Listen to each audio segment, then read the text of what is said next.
ಬೆಂಗಳೂರಿನ ಹೊರವಲಯದಲ್ಲಿ ಭಾರೀ ಅಗ್ನಿ ಅವಘಡ ಸಂಭವಿಸಿದೆ. ಟಾಟಾ ಎಲೆಕ್ಟ್ರಾನಿಕ್ ಕಂಪನಿಯ ಸೆಲ್ಫೋನ್ ತಯಾರಿಕಾ ಘಟಕ ಕ್ಷಣಾರ್ಧದಲ್ಲಿ ಹೊತ್ತಿ ಉರಿದಿದೆ.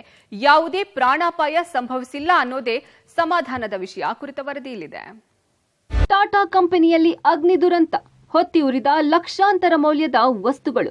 ರಾಜ್ಯದ ಗಡಿಭಾಗದಲ್ಲಿ ಭಾರೀ ಅಗ್ನಿ ಅವಘಡ ಸಂಭವಿಸಿದೆ. ಹೊಸೂರು ಸಮೀಪದ ಕೂತನಹಳ್ಳಿ ಗ್ರಾಮದಲ್ಲಿರುವ ಟಾಟಾ ಕಂಪನಿಯಲ್ಲಿ ಬೆಂಕಿ ಕಾಣಿಸಿಕೊಂಡಿದೆ.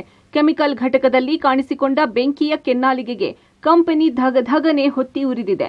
ಲಕ್ಷಾಂತರ ರೂಪಾಯಿ ಮೌಲ್ಯದ ವಸ್ತುಗಳು ಬೆಂಕಿಗೆ ಆಹುತಿಯಾಗಿದೆ.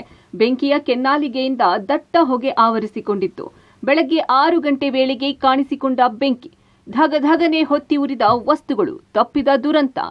ಸುಮಾರು 500 ಎಕರೆ ಜಾಗದಲ್ಲಿರುವ ಬೃಹತ್ ಕಂಪನಿಯಲ್ಲಿ ಪ್ರತಿನಿತ್ಯ 24 ಗಂಟೆಯೂ ಸುಮಾರು 1,500ರಿಂದ 2,000 ಕಾರ್ಮಿಕರು ಕೆಲಸ ನಿರ್ವಹಿಸುತ್ತಾರೆ.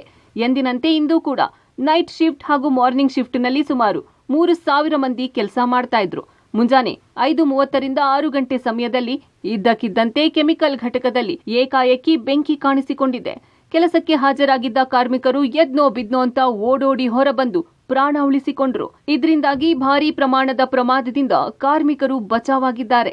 ರಾಯಕೋಟೆ ಮತ್ತು ಡೆಂಕಣಿಕೋಟೆ ಅಗ್ನಿಶಾಮಕ ಸಿಬ್ಬಂದಿ ಸ್ಥಳಕ್ಕೆ ದೌಡಾಯಿಸಿದ್ದು 5ಕ್ಕೂ ಹೆಚ್ಚು ಅಗ್ನಿಶಾಮಕ ವಾಹನ ಬೆಂಕಿ ನಂದಿಸುವಲ್ಲಿ ಯಶಸ್ವಿಯಾಗಿವೆ. ರಾಯಕೋಟೆ ಪೊಲೀಸರು ಪ್ರಕರಣ ದಾಖಲಿಸಿಕೊಂಡು ಘಟನೆಗೆ ಕಾರಣ ಏನು ಎಂಬುದರ ಬಗ್ಗೆ ತನಿಖೆ ಆರಂಭಿಸಿದ್ದಾರೆ. Ambareesh, public TV, Anekal.